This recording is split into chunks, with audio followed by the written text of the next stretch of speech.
Vamos a compartir la palabra del Señor en esta tarde y vamos a prepararnos para recibir este mensaje. Hemos cantado, hemos adorado al Señor. Ahora es un momento especial donde queremos aprender de la palabra de Dios. Así que cierra tus ojos y pídele al Señor que hable a tu corazón y que podamos disfrutar de este tiempo. Aleluya. Señor, te damos muchísimas gracias en esta tarde por esta oportunidad y este privilegio que nos das de estar aquí reunidos. Gracias, Señor, porque hemos sentido tu presencia desde que esta tarde hemos entrado por esas puertas. Sabemos que tú estás en medio de nosotros. Quiero pedirte que tú bendigas esta palabra y que sea de bendición para todos y cada uno de nosotros, que podamos interiorizar estas verdades y que podamos, Señor, oír tu voz y aprender de ti. Te lo pedimos en esta tarde con todo el corazón, en el nombre de Jesús. Amén y amén. Quiero llevarles a Juan, capítulo 8. Después iremos un poquito más adelante. Concretamente quiero leerles el versículo 32. Los niños sí pueden pasar a sus clases, por favor, a las clases de la escuela dominical. Muy bien. Las maestras de escuela dominical me pidieron que ya comencemos a preparar más salones para los niños, porque gracias al Señor tenemos un problema para meter a más niños. Así que después vamos a tener una reunión a ver dónde metemos a tantos chicos. Juan capítulo 8, verso 32 es un versículo que todos ustedes, si se han fijado, lo tienen ya que saber de memoria, porque justamente lo tenemos aquí arriba. Conoceréis la verdad y la verdad os hará libres. ¿Lo decimos juntos? Conoceréis la verdad y la verdad os hará libres. Nos vamos a San Juan, capítulo 18, del versículo 36 en adelante. Juan 18, 36. Respondió Jesús: mi reino no es de este mundo. Si mi reino fuera de este mundo, mis servidores pelearían para que yo no fuera entregado a los judíos. Pero mi reino no es de este mundo. Le dijo entonces Pilato: ¿luego tú eres rey? Respondió Jesús: tú dices que yo soy rey. Yo para esto he nacido y para esto he venido al mundo, para dar testimonio a la verdad. Todo aquel que es de la verdad, oye mi voz. Escuchen la pregunta de Pilato ahora. Le dice Pilato: ¿qué es la verdad? Y cuando hubo dicho esto, salió otra vez a los judíos y les dijo: yo no hallo en él ningún delito. Qué pregunta tan interesante. ¿Qué es la verdad? ¿Dónde puedo encontrarla?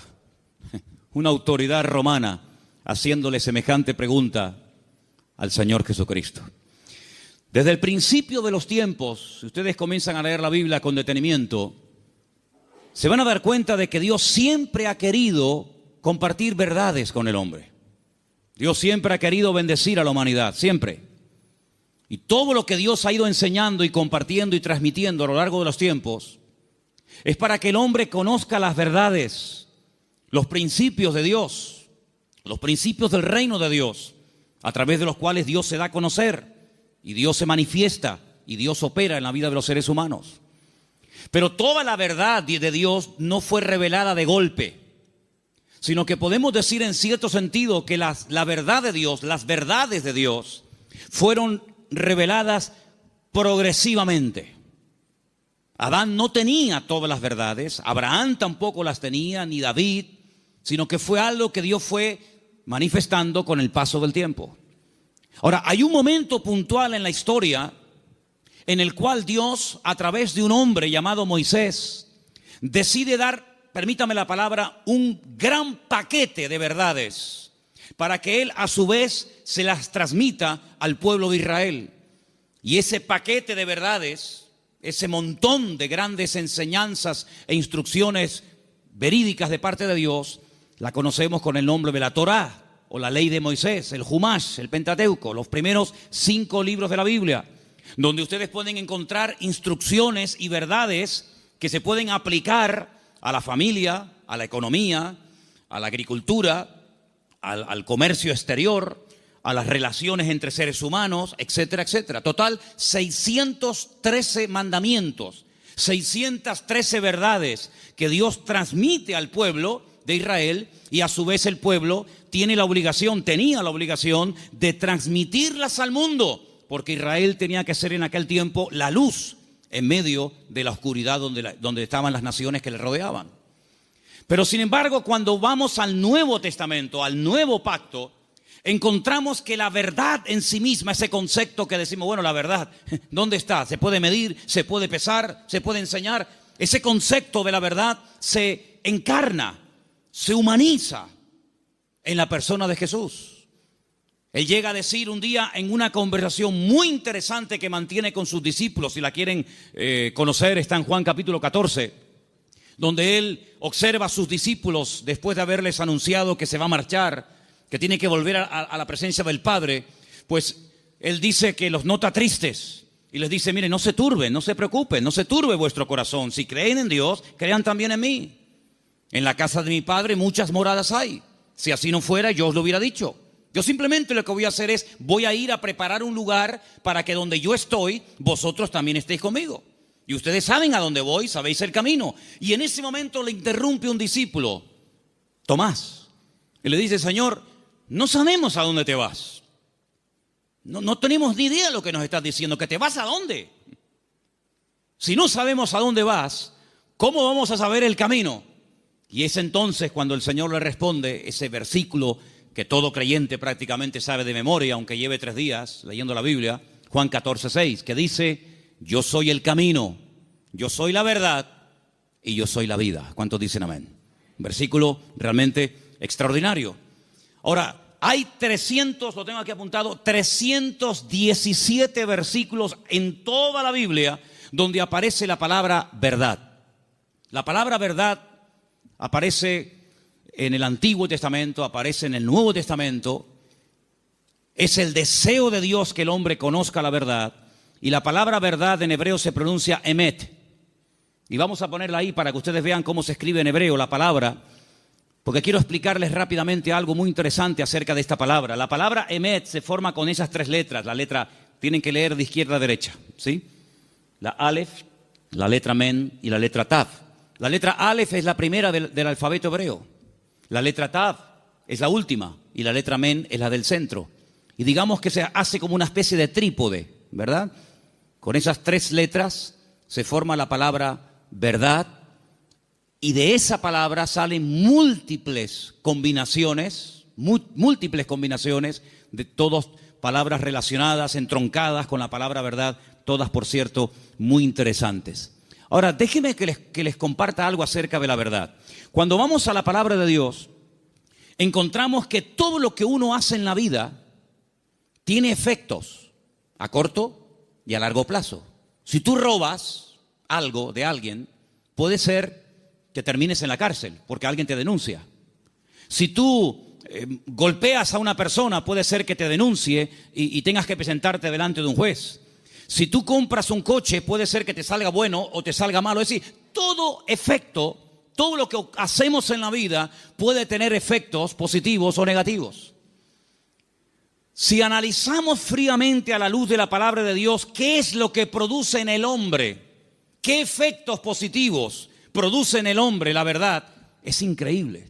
Lo primero que produce la verdad en la vida de la persona, como leemos aquí arriba, es libertad. Pero claro, uno tiene que decir o preguntarse, ¿libertad de qué? Cuando Jesús pronunció esta famosa frase, conoceréis la verdad y la verdad os hará libres, Él la pronunció en un contexto cultural y social completamente diferente al que tú y yo vivimos hoy en día. Porque aparentemente no existe esclavitud, pero en aquellos tiempos prácticamente el mundo entero, todo lo que era Europa, Asia y el norte de África, estaba dominado y controlado por un imperio terrible que era el Imperio Romano, donde la población romana, los que tenían la ciudadanía romana, era muy pequeña en relación con los que no tenían ciudadanía romana. Había millones y millones de seres humanos que estaban privados de libertad, es decir, eran esclavos. Claro, ya lo dije en una ocasión, no todos los esclavos tenían la misma posición. Había esclavos que tenían una libertad que otros no tenían, pero igualmente eran esclavos. No tenían derecho a paro, ni jubilación, ni vacaciones, ni descanso, nada que ver. Y cuando el Señor, en ese contexto de opresión, en ese contexto de abuso, en ese contexto donde no hay derechos, donde no hay beneficios de ningún tipo, pronuncia la palabra libertad, tuvo que causar un impacto tremendo, porque era el sueño de todo esclavo, poder algún día llegar a ser libre. La libertad que el Señor ofrece en su palabra no está basada en una libertad temporal, no está basada en una libertad que yo he podido comprar con dinero. ¿Se acuerdan ustedes cuando un día fueron a azotar a Pablo? Él dijo: yo soy ciudadano romano. Los ciudadanos romanos tenían derecho a ser juzgados previamente antes de ser condenados. Así que ándate con ojo qué es lo que vas a hacer, porque yo soy ciudadano romano y tú me quieres dar una paliza con el látigo, sabes que no lo puedes hacer. Dice que tuvieron temor. Y el centurión, la persona que lo iba a castigar, le dice: yo con una gran suma de dinero obtuve la ciudadanía. ¿Y tú de dónde tienes la ciudadanía romana? Dice: yo la tengo desde la cuna, porque él fue ciudadano romano desde su nacimiento. Y es interesante notar cómo en la Biblia hubieron personas que se jugaron la vida y se escaparon de la opresión de sus amos porque querían ser libres. Y tenemos una carta en el Nuevo Testamento, que es la famosa carta de Pablo a Filemón, donde él intercede por la vida de un esclavo llamado Onésimo, cuyo nombre significa útil, pero que fue un inútil durante un tiempo y le robó y le defraudó. Y Pablo intercede delante de su amo para que no lo mate. Y le dice: mira, recuerda que tú me debes algunos favores y estoy convencido que por la madurez que creo que tienes, tú vas a hacer mucho más de lo que te estoy pidiendo. Y si algo te ha robado o si en algo te ha defraudado, ponlo a mi cuenta, dice el apóstol Pablo. Y en cierto sentido es como una metáfora, aunque fue un hecho real, es como una metáfora de lo que ha ocurrido en nuestra vida. Porque la Biblia dice que espiritualmente hablando, todos nosotros durante años de nuestra vida fuimos esclavos de nuestras pasiones y deseos, esclavos de complejos, esclavos de ataduras, esclavos en definitiva del pecado. Creíamos que éramos, y en el fondo éramos unos auténticos esclavos, o vivíamos para una sustancia que nos tenía atrapados y anulada completamente nuestra libertad y nuestro libre albedrío. Hasta que dice la Biblia que a través de la sangre de Jesucristo, que venció al diablo y rompió todas las ataduras en la cruz del Calvario, dice que Él compró nuestra libertad a precio de sangre. Y por eso Pablo, cuando le escribe, por ejemplo, a una iglesia en Galacia, le dice: hermanos, ahora que sois libres, sed maduros y no utilicéis la libertad como ocasión para la carne. Es decir, no paséis de la libertad al libertinaje, sino que la libertad que Dios os ha dado es para poder escoger y para poder discernir y para poder saber lo que os conviene y lo que no os conviene. La libertad viene a raíz de conocer la verdad. No hay libertad si uno no conoce la verdad. No hay peor tragedia en la vida que creer en una mentira creyendo que es una verdad. ¿Cuántas personas se inmolan cada día en el mundo y son capaces de explotarse y morir matando a otros seres humanos porque creen en la gran mentira de que si hacen eso inmediatamente llegarán al paraíso donde lo están esperando no sé cuántas mujeres vírgenes? Son personas sinceramente equivocadas. No son falsos, no son hipócritas, son personas que son capaces de dar la vida, pero por una gran mentira, creyendo que es la gran verdad de todos los tiempos. ¿Cuántas personas se han equivocado de camino, espiritualmente hablando? Como dice el proverbio, hay caminos que al hombre le parecen derechos, pero son caminos de muerte. En otras palabras, no hay libertad hasta que verdaderamente tú conozcas la verdad. Y cuando conoces la verdad, tienes paz, tienes seguridad, no tienes temor de nada ni de nadie, porque la verdad te hace libre, la verdad te hace dormir tranquilo, la verdad te quita todo temor al hombre, todo temor al día de mañana, todo temor a lo que te hagan o te digan, porque la libertad gloriosa de los hijos de Dios está basada, está fundamentada en un hecho, y es en la verdad de la palabra de Dios. ¿Cuántos dicen amén? Vamos a leer un salmo. Salmo 86, versículo 11. Escuchémoslo. Enséñame, oh Señor, tu camino, caminaré yo en tu verdad. Afirma mi corazón para que tema tu nombre. El salmista le pide al Señor: enséñame, muéstrame el camino, para que yo pueda andar en ese camino, que dicho sea de paso, es un camino basado en la verdad. Hermanos, hay creyentes que han sido víctimas de falsas doctrinas. Hay creyentes que han estado tal vez en otras partes, en otras congregaciones, donde no han conocido totalmente la verdad y los efectos de la verdad en su vida.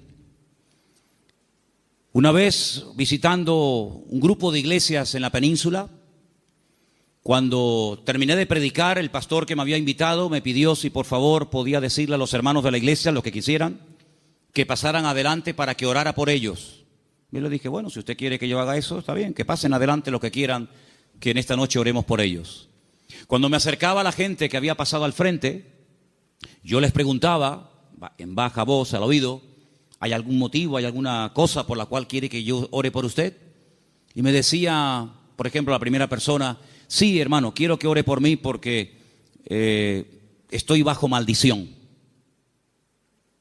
Bueno, cuando iba al segundo, me decía más o menos lo mismo. Cuando llegué al tercero y me dijo más o menos lo mismo, digo: un momento.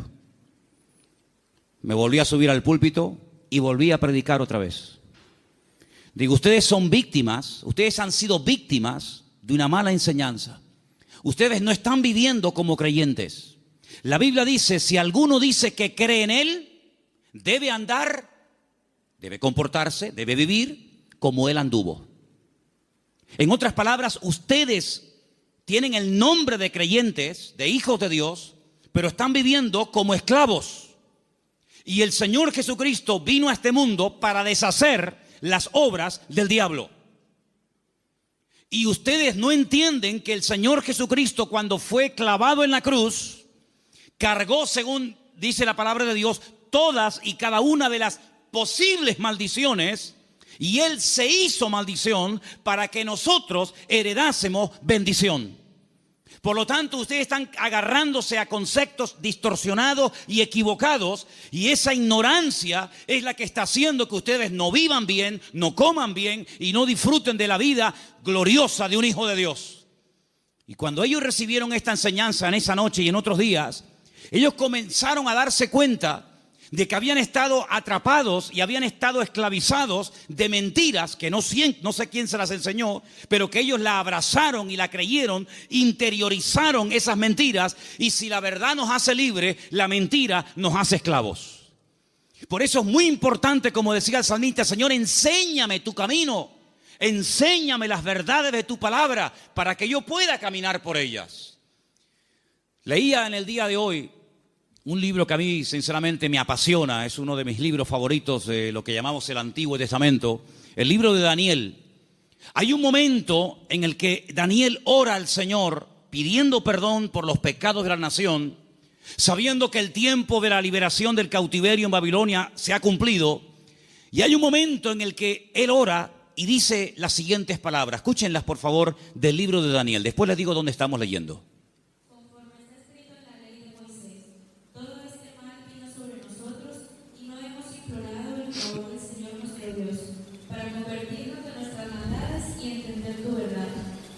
Daniel le dice al pueblo: la razón por la que nuestro templo fue destruido, la razón por la que miles de personas perdieron la vida y la ciudad está totalmente convertida en un montón de escombros, es porque no creímos, ni practicamos, ni vivimos según las verdades de Dios.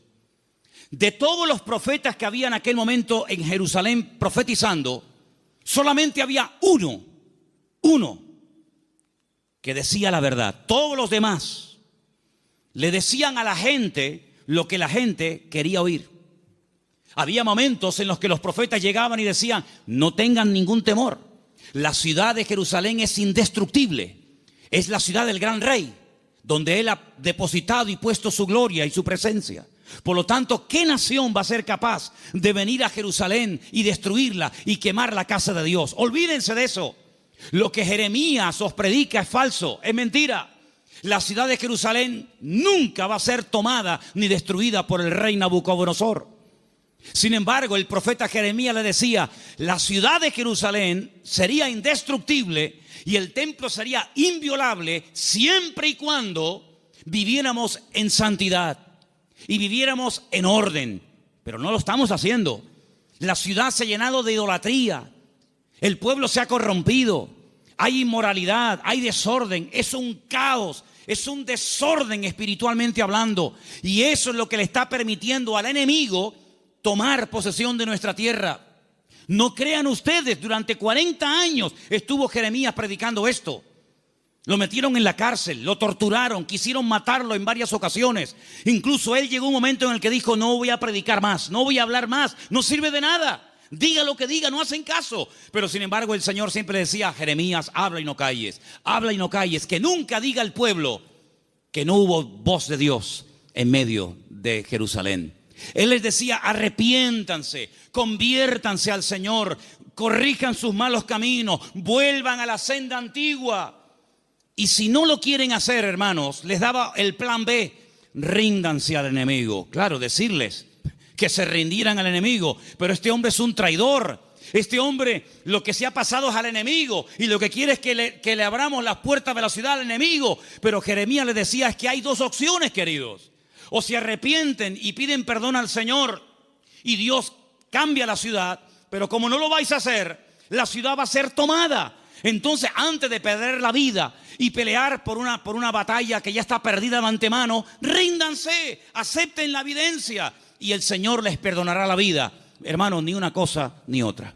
La ciudad fue destruida, todos lo sabéis. El templo fue quemado, los tesoros del templo fueron llevados a Babilonia. Miles de personas fueron deportadas, entre ellos, uno de ellos era Daniel. Y cuando pasan los años, él le dice al pueblo, hermanos, ¿no os dais cuenta que por no haber creído y practicado la verdad, nos ha pasado lo que nos ha pasado? Hermanos queridos, creer en mentiras, interiorizar mentiras, practicar mentiras, tiene consecuencias a corto y a largo plazo, todas y cada una de ellas destructivas. Si tú crees que eres un inútil, tú vas a vivir creyéndote que tú eres un inútil. ¿Quién te lo dijo? ¿Tu marido? ¿Papá? ¿El profesor?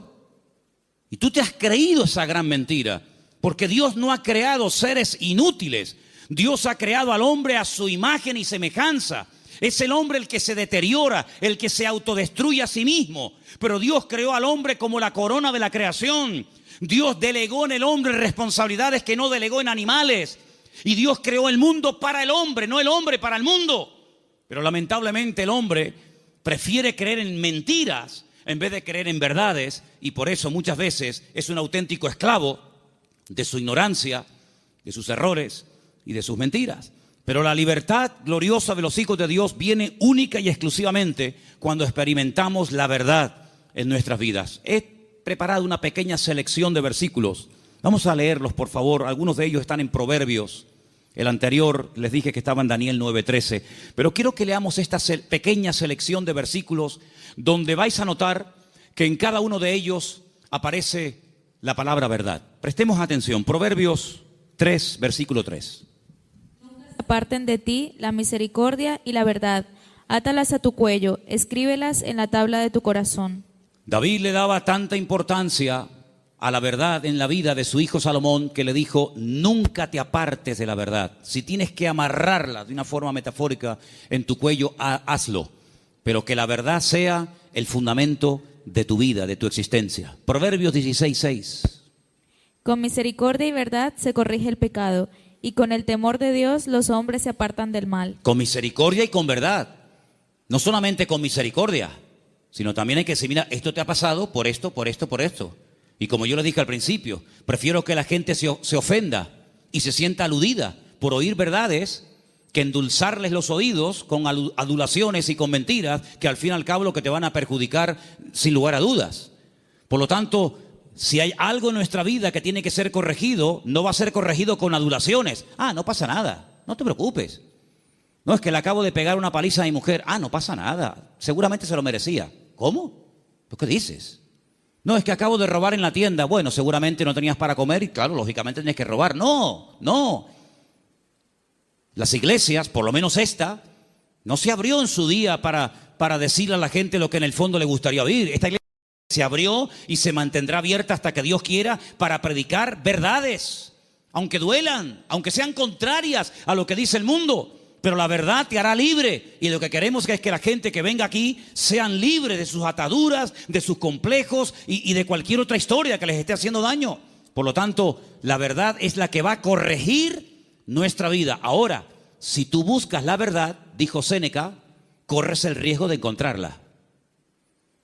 Si buscas la verdad, puede ser que la encuentres y tendrás que hacer un ajuste entre tu creencia, entre tu doctrina, tu opinión personal y la verdad revelada de Dios. ¿Estás dispuesto a adaptarte a la verdad de Dios? Sigamos. Proverbios 28:20. El hombre de verdad tendrá muchas bendiciones, mas el que se apresura a enriquecerse no será sin culpa. Ese versículo es buenísimo. ¿Lo oíste? El hombre de verdad tendrá muchas, ¿qué? Bendiciones. ¿Quieres ser un hombre bendecido? ¿Cuántos quieren ser un hombre bendecido? Pues tienes que creer, interiorizar y practicar muchas verdades. Y cada una de ellas traerá una bendición para tu vida, sin lugar a dudas. Nos vamos a la carta de Pablo a los Gálatas, capítulo 2, verso 14. Y dice así: Pero cuando vi que no andaban rectamente conforme a la verdad del Evangelio, dije a Pedro, delante de todos: si tú, siendo judío, vives como los gentiles y no como judío, ¿por qué obligas a los gentiles a judaizar? Pedro pasó un tiempo con el apóstol Pablo y se comportaba de una forma, y cuando vinieron judíos desde Jerusalén, se comportaba de otra. Y Pablo observó que delante de unas personas se comportaba de una manera, y cuando esas personas no estaban, se comportaba de otra. Y Pablo dijo: no estás actuando conforme a la verdad. El creyente es igual dentro de la iglesia que fuera. Es igual en lo privado que en lo público. Por la mañana o por la noche, da igual. No es que es un disfraz que me pongo para venir aquí y pongo cara de santurrón y de bueno y luego en la calle soy un demonio o en mi casa. No. Pablo dijo: no andáis rectamente conforme a la verdad. Y lo corrigió. Porque acabamos de leer que el pecado, lo deficiente, lo incorrecto, ¿cómo se corrige? Con misericordia, pero también con verdad. Seguimos en Gálatas, capítulo 3, verso 1. Y dice: Oh Gálatas insensatos, ¿quién os fascinó para no obedecer a la verdad? A vosotros ante cuyos ojos Jesucristo fue ya presentado claramente entre vosotros como crucificado. Hay un momento en el que entran en la congregación personas que comienzan a enseñar cosas diferentes a las que aprendieron a través del apóstol Pablo, fundador de la iglesia. Le llega la noticia al apóstol Pablo y les escribe una carta y les dice: pero ¿por qué no estáis obedeciendo a la verdad? Luego, la verdad no es simplemente para decir estoy de acuerdo con ella, sino es para obedecerla. Es decir, por eso dije antes, no me diga amén y después hace otra cosa. Porque el daño se lo va a hacer usted. A mí no me va a producir ningún daño el que usted diga a una cosa que yo predico amén y que luego no la practique. A mí no me va a perjudicar lo más mínimo. Pero cuando usted le manda al cerebro una orden, cuando el cerebro con su boca oye una cosa, usted con su boca dice una cosa, pero luego hace otra, está demostrado científicamente, créame esto, hermano. Cuando usted con sus palabras dice una cosa, pero hace otra, usted está enfermando su mente. ¿Qué le parece? Últimamente se han hecho experimentos en este sentido y se han preguntado muchos médicos y muchos doctores y muchos científicos: ¿cómo es posible que haya gente que aparentemente le tiene que ir bien en la vida, que tienen buenos trabajos, buenos coches, buena ropa, buena casa, etcétera, etcétera, y están como perturbados, están como hay un conflicto en su mente? Y llegaron a la conclusión de que cuando una persona con la boca dice una cosa, pero luego hace otra, está envenenando su cerebro. Así que mejor es estar con la boca cerrada que decir estoy de acuerdo, amén, voy a hacer esto, y luego estás haciendo todo lo contrario, te estás perjudicando. Así es que el apóstol Pablo dice, ¿por qué no estáis obedeciendo a la verdad? Porque la verdad no es para que digáis, ay, qué bonita. La verdad es para obedecerla. Y cuando se interioriza y se obedece a la verdad, automáticamente trae el fruto de paz, de seguridad, de libertad, etcétera, etcétera. Vamos a 2 de Timoteo 2:15. Otro texto, por cierto, muy interesante, que dice así. Procura con diligencia presentarte a Dios aprobado, como obrero que no tiene de qué avergonzarse, que usa bien la palabra de verdad. Que usa bien. Hay gente que conoce la palabra, pero la tergiversan, la manipulan, quitan parte del versículo o añaden cosas que no dice la Escritura. Y te dice, oye, ¿cómo saben esta gente la palabra? ¿Cómo la conocen? No, la manipulan. Y uno de los peores pecados que podemos hacer es amañar, manipular la Escritura para enseñar medias verdades. Yo dije en una ocasión, y lo vuelvo a repetir hoy, que cuando en la vida de un creyente viene una enseñanza, un mensaje que está basado en mentiras, automáticamente la persona, por la experiencia, por el discernimiento espiritual o por el conocimiento, aunque sea mínimo, de la Escritura, automáticamente lo descarta, porque dice, eso no es verdad, eso es mentira. Si una persona viene y te da un mensaje basado puramente en la verdad, todo es verdad desde el principio hasta el final, no hay ningún problema, no hay que cuestionar nada porque reconoces que es la verdad. El problema está cuando se mezclan verdades con mentiras. Y hay que tener mucho discernimiento espiritual, mucha experiencia y mucho conocimiento de la palabra para saber dónde cortar, dónde separar la verdad de la mentira. Hermanos, el Señor Jesucristo dijo una vez a los discípulos y por lo tanto a todos y a cada uno de nosotros en el día de hoy: os conviene que yo me vaya, porque si yo no me fuese, el Consolador no vendría.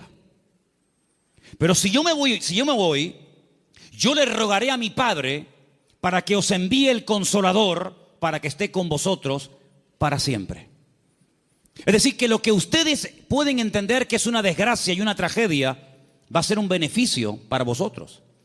Porque si yo no me voy, ninguno de vosotros podría tener el espíritu que yo he tenido durante estos años de mi vida. Pero yo lo enviaré, yo le rogaré al Padre para que os envíe al Consolador y esté con vosotros para siempre. Y dice, Él tomará de lo mío y Él os lo hará saber. Número 2, Él os recordará todas las cosas que yo os he enseñado. Número 3, Él convencerá al mundo de pecado, de justicia y de juicio. Y dice algo muy interesante y lo he dejado para el final. Y Él os guiará a toda la verdad. ¿Cuántos dicen amén? La verdad no es una lotería que unos la descubrieron y otros tantos nunca supieron cuál era.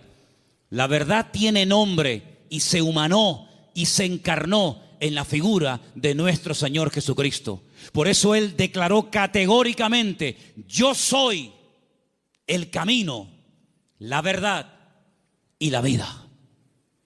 Pero el versículo no termina ahí.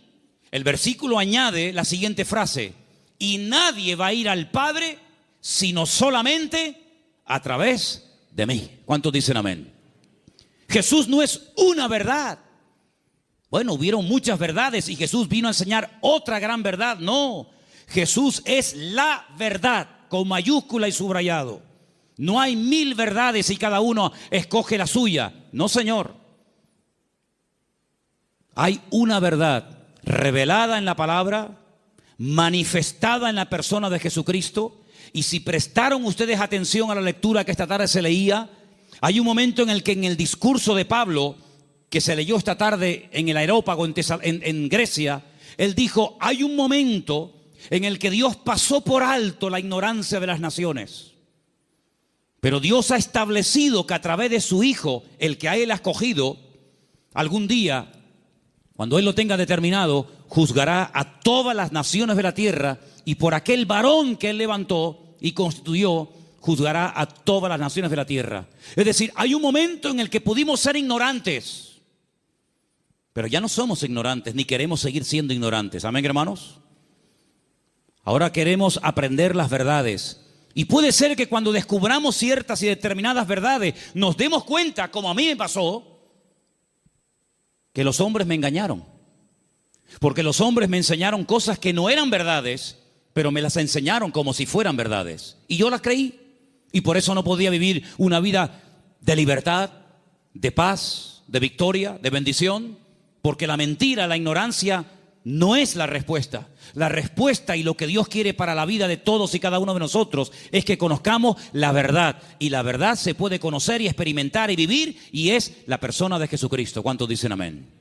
Quiero que leamos un versículo más. Isaías 26:2. Porque ahí la palabra verdad, emet, aparece en plural. Y me llamó mucho la atención. Y quiero que escuchen este texto, por favor. Isaías 26:2. Abrid las puertas y entrará la gente justa, guardadora de verdades. Guardadora de verdades. Isaías 26:2. Emet es verdad, emunim es verdades. Hay una gran verdad que Dios reveló a través de Jesús, y es que el hombre es pecador. Por más que intente, no puede tener comunión con un Dios santo. Pero Dios envió a su Hijo unigénito al mundo para que todo aquel que crea en Él no se pierda, mas tenga vida eterna. Esa es la gran verdad. Que hay un Salvador, que se puede restaurar la relación del hombre con Dios, que el hombre puede salvarse de la condenación, que el hombre puede volver a tener comunión con su Creador y su Diseñador. Esa es la gran verdad. Pero luego, en torno a esa gran verdad giran muchas verdades. Y en los próximos domingos voy a compartir con vosotros varias de esas verdades en plural. Hoy quiero terminar este mensaje acerca de la verdad con 3 verdades. La primera, la que hemos mencionado recién, Juan 14:6. Yo soy el camino, la verdad y la vida. Nadie viene al Padre sino solamente a través de mí. Eso quiere decir que la ignorancia nos salva, que la religión no es lo que Dios ha provisto para la raza humana para que pueda volver a conectarse con Dios, sino que hay un camino y hay la verdad revelada y hay una vida que se manifiesta a través del Señor Jesucristo. Eso es una gran verdad. La segunda verdad que quiero compartir con vosotros, podría darte más de 150 versículos, pero solamente para los que toman nota les doy Mateo 23:19, donde dice que Él volverá otra vez a este mundo. ¿Cuántos dicen amén? Algunos dirán, ¿Jesucristo volverá otra vez aquí? Sí, ¿no lo sabías? No, yo tenía pensado que Jesucristo ya nació y murió, y bueno, dicen que resucitó y ascendió a la gloria, a la diestra de Dios Padre, pero no había oído que volverá. Bueno, pues si no lo has oído no es problema mío. Pero la Biblia dice en más de 150 ocasiones que Él volverá. Y en esta ocasión no pasará desapercibida su venida, como pasó en la primera venida, que había nacido en un pequeño pueblo de Judea, en el sur de Israel, llamado Betlehem, la casa del pan o Belén. Y en ese pueblo hay una montaña que se puede visitar hoy en día, donde había uno, porque tenía muchos, uno de los muchos palacios del rey Herodes, y el rey Herodes ni siquiera se había dado cuenta de que esa noche había nacido el Mesías al lado de su casa.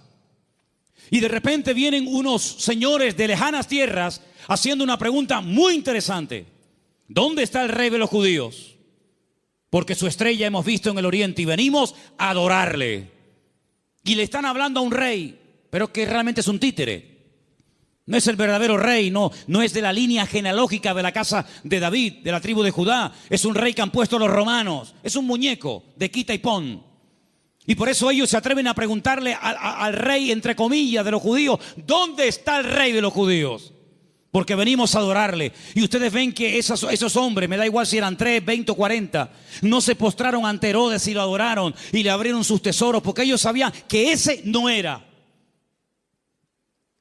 Y Herodes no lo sabía. Y tiene que mandar a llamar a los escribas y fariseos, los que estudiaban la escritura y hacían las copias de la escritura, para preguntarle, oye, ¿qué dice la Biblia acerca del Mesías? ¿Dónde tiene que nacer? Ya en aquel tiempo ya se había escrito dónde había que nacer. Si se lo hubieran preguntado no sé, por ejemplo, a Abraham o a cualquier otro personaje, no te hubiera dado respuesta. Pero en aquel momento ya estaba escrito en el libro del profeta Miqueas que Jesús, que el Mesías, Yeshua, tenía que nacer en Belén de Judea. Eso es una gran verdad.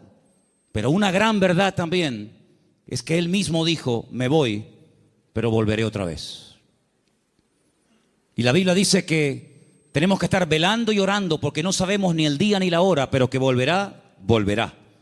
Y cuando vuelva, todo ojo le verá. Toda rodilla se doblará y todo el mundo se pondrá de rodillas y confesará que Él es el Señor para gloria de Dios Padre. Y no será algo que dice, bueno, ¿habrá venido? ¿No habrá venido? ¿Dónde está? Hermanos, será algo que va a tener un impacto a nivel mundial. Probablemente para algunos esto les suene a chino, esto les suene a algo como ciencia ficción, pero esto no es un cuento ni un mito, esto es palabra de Dios. Jesucristo viene y viene muy pronto. ¿Cuántos dicen amén?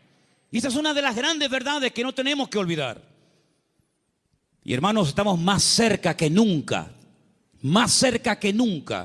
de la venida del Señor. Y hay cientos de señales y cientos de información, de datos que nos indican cuánto tiempo falta para venir. Y uno que se menciona muy poco, prácticamente nadie lo menciona, pero yo quiero mencionarlo esta tarde, es que dice el Señor que antes de que Él venga, vendría un tiempo de prueba a todas las naciones de la tierra. Pero también dice la promesa, pero si ustedes guardan mi palabra y no niegan mi nombre, yo les guardaré de la hora de prueba que ha de venir sobre todos los habitantes de la tierra. Y estamos viendo naciones tremendamente ricas que están en la más absoluta miseria. Y estamos viendo naciones que dicen, ¿cómo es posible que esto pueda ocurrir en tal lugar y en este momento? Hermanos, la hora de la prueba ha venido y ha comenzado. No habrá ni una sola nación de la tierra que no vaya a ser sacudida antes del retorno de nuestro Señor Jesucristo. Algunos miran a Estados Unidos como si fuera el paraíso terrenal. Antes de ayer me llamó un hermano de Estados Unidos, el hermano Adán. ¿Está ahora ahí? ¿Nos está viendo Adán? Ahora no. El hermano Adán es un hermano del Salvador que vive en California y de vez en cuando me llama y hablamos y me dice, si por casualidad gana el señor Trump en Estados Unidos, él ha dicho que no solamente tiene intención de echar a patadas a todos los latinos de Estados Unidos, sino a los hijos nacidos en territorio americano de padres latinos.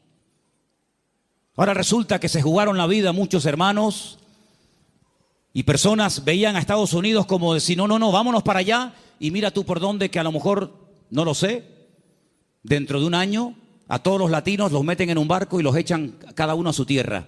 Y entonces yo le diré a más de uno, te lo dije, la salvación no se llama USA, la salvación se llama Jesucristo. Me escriben todos los días de Venezuela. Todos los días me mandan correos pidiéndome ayuda, pidiéndome auxilio, que quieren salir por la frontera de Colombia, que quieren salir por no sé qué sitio. Y yo a todos les digo lo mismo. Digo, hermanos, en Venezuela hay iglesias de miles y miles de miembros que no hay en España. En Venezuela hay millones de creyentes, cosa que en España no hay. Es mucho más fácil que un venezolano se convierta que un español en España se convierta. Ustedes han experimentado avivamientos tremendos. Mi padre fue torero y toreó en el Nuevo Circo de Caracas. Hoy en día la plaza del Nuevo Circo en Caracas es una iglesia evangélica. Aquí jamás hemos visto una plaza de toros llena de creyentes. Bueno, hace unos años hicimos unos cultos aquí en la plaza de toros, pero lógicamente no se llenó.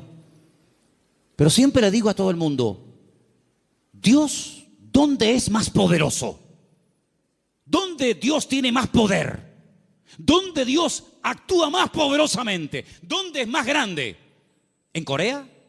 ¿Donde está la iglesia más grande del mundo? ¿Más de 1,5 millones de habitantes, de miembros? ¿En Estados Unidos? ¿En Europa? ¿En Brasil?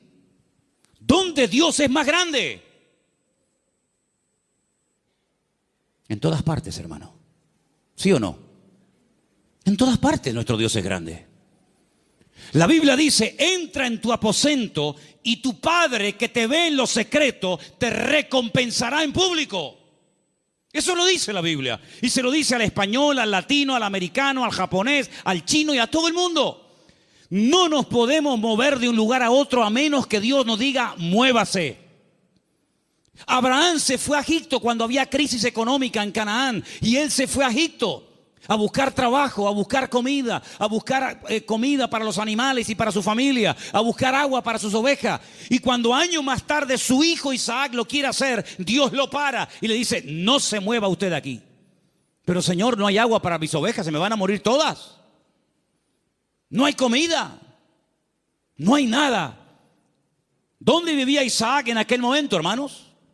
En Beer-sheba, en la ciudad del Negev, en el sur de Israel. Un calor terrible. Arena y nada más que arena. En Egipto siempre había agua, siempre había posibilidades, siempre había comida, siempre había de todo. Y el Señor le dice a Isaac, este año tienes que sembrar tu semilla en medio del desierto. Yo no sé si hay aquí algún agricultor, alguien que entienda de campo, pero si usted siembra semillas en el desierto, me da la impresión de que no va a cosechar una buena cosecha. No sé, me da la impresión de que no. Pues dice la Biblia que al año siguiente, cuando llegó el tiempo de la cosecha, Isaac cosechó a 100 por 1. Es decir, siembro una semilla y recojo 100 por cada una que he sembrado. Una desproporción increíble. Los filisteos vinieron y le dijeron, queremos hacer un pacto contigo. Y le dice Isaac, ¿ahora quieren hacer un pacto conmigo? Primero me echan, me amargan la vida y ahora quieren hacer un pacto conmigo. Pero es que la bendición de Dios siempre despierta envidia. Y los filisteos se dieron cuenta de que los pozos que él había heredado de su padre, estos por un acto de maldad le tiraban tierra y piedras y lo querían taponar, pero sin embargo abrían otro lugar y descubría agua y en otro y en otro. Y era imposible frenar y era imposible impedir que la bendición de Dios estuviera con Isaac. Y por eso ellos tienen que reconocer que este hombre tiene que tener la bendición de Dios, porque no es normal, es antinatural que un hombre siembre semillas en el desierto y tenga más cosecha que nosotros que hemos sembrado en buena tierra. Esto no es normal, esto no tiene lógica ninguna. Es que las cosas de Dios muchas veces no tienen lógica. Es cuestión de fe, porque andamos por fe y no por vista. ¿Cuántos dicen amén? Entonces, hermanos, la gran verdad de todo esto, ¿cuál es? Busquen a Dios. Busquen a Dios donde quiera que se encuentren. Me da igual si es en Egipto, me da igual si es en Venezuela, me da igual si es en África, me da igual. Nosotros hemos ido a África unas cuantas veces, Armando lo sabe, y Luis también, que vino conmigo. Y hemos visto hermanos en África que tal vez materialmente no tienen ni la 10ª parte de lo que tú y yo tenemos hoy por hoy. Pero la bendición que esa gente tiene en el Señor, jamás en mi vida la he visto en este país, a pesar de que somos del primer mundo. Porque muchas veces confundimos el tener con ser. Y parece que cuando uno tiene, pues estoy bendecido. Yo les prediqué hace poco acerca del Salmo 37 y les dije, hay 2 tipos de prosperidad en la Biblia. Una visible, que es la que nos llama la atención, y otra que no se ve, pero que muchas veces es la genuina. Una que consiste en tener y otra que consiste en ser. Y el Señor nos está enseñando en estos tiempos, a ti y a mí, a ver si nos damos cuenta de una vez, que lo que tenemos que buscar es a Dios, que no hay que buscar trabajo, que no hay que buscar prosperidad, lo que hay que buscar es al Señor, porque buscando al Señor todo lo demás viene por añadidura. Y llevo 35 años predicando esto, y algunos lo hacen y otros todavía lo cuestionan, pero yo te digo, la Biblia dice, buscad primeramente el reino de Dios y su justicia, y todo lo demás vendrá por añadidura. Y uno dice, bueno, y si yo quiero estudiar y saber qué es todo lo demás, el mismo pasaje te lo dice. Jesús se para con sus discípulos y dice, vamos a ver, la gente del mundo, ¿qué busca sinceramente? La gente que no se congrega, ¿qué es lo que buscan? Bueno, pues buscan un buen trabajo para tener una buena casa, un buen coche si puede ser, buena ropa, poder viajar y tener vacaciones, y si me puedo comprar el ordenador de último modelo me lo compro, y si puedo. Esa es la meta de la gente del mundo, tener cosas a través de su esfuerzo de trabajo. Muy bien. Dice, pero vosotros no podéis vivir así. Ustedes lo que tienen que hacer es no preocuparse por qué voy a comer mañana. No preocuparse por lo que me voy a poner mañana de ropa. Ese estilo de vida es el estilo de vida de los gentiles, de los que no me conocen a mí. ¿Es que acaso ustedes no se dan cuenta que los pájaros no siembran ni guardan en graneros? ¿Y vuestro Padre Celestial los alimenta? ¿No os habéis dado cuenta de eso? Todo lo que Dios pone a nuestro alrededor es una enseñanza objetiva. Si no lo ves a Dios en el amanecer, lo ves en el atardecer. Si no en la luna llena o en la luna menguante. O lo ves en el canto del pájaro, en la ola. O en todas partes puedes ver a Dios si lo quieres ver. Si no lo quieres ver, no lo vas a ver a medio centímetro de tu cuerpo. Por lo tanto, el Señor dice, mire, los árboles, los pájaros no siembran ni ciegan y Dios los alimenta. ¿Cuánto más a vosotros, hombres de poca fe? ¿Qué reprimenda les está echando el Señor? ¿Qué te crees, que por trabajar más vas a ganar más? Tú vas a ganar lo que Dios quiere que ganes. Ni un centavo más, ni un centavo menos. Ya es tiempo de dejarle a Dios que organice nuestro tiempo, que organice nuestro presente, que organice nuestro futuro. Es tiempo de que te comportes como un cristiano. Y un cristiano depende del Señor absolutamente para todo. Desde el aire que respira, desde el agua que toma, de la comida que come, absolutamente para todo. Para que Dios sea glorificado en cada una de las cosas. Esa es la vida que Cristo nos enseña. Y por eso muchas veces me han preguntado, Manolo, ¿por qué en la Biblia se veía tantos milagros con los cristianos? Y hoy en día apenas se ven milagros. Digo, claro, es lógico, hermano. ¿Cómo eran los cristianos del siglo I? Abnegados. Lo primero era la obra de Dios. Dice el libro de los Hechos. Yo no lo he escrito, por eso tengo toda la libertad del mundo para decir esto.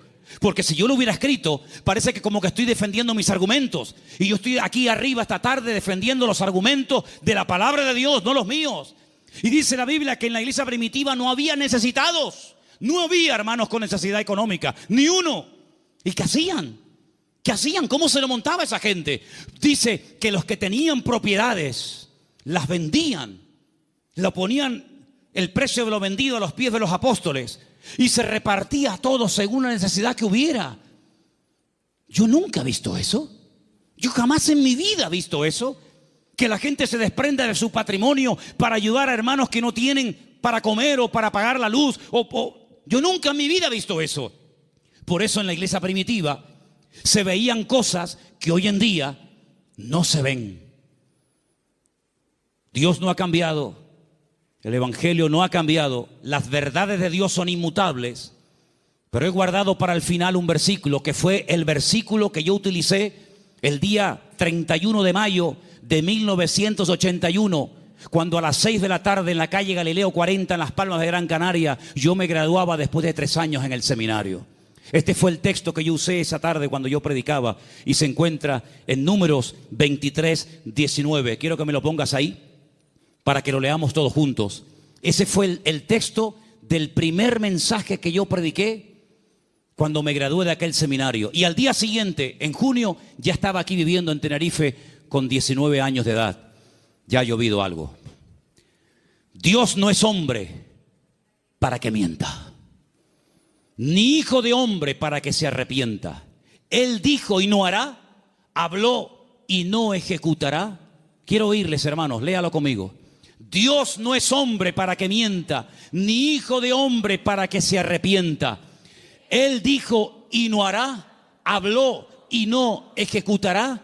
Números 23, 19. Hay algo que Dios no puede hacer. ¿Saben lo que es? Mentir. Dios no puede mentir, porque Dios es veraz. No puede decir mentiras. ¿Tú dices mentiras? ¿Has dicho mentiras? Claro que sí, y yo también. Pero Dios no puede mentir.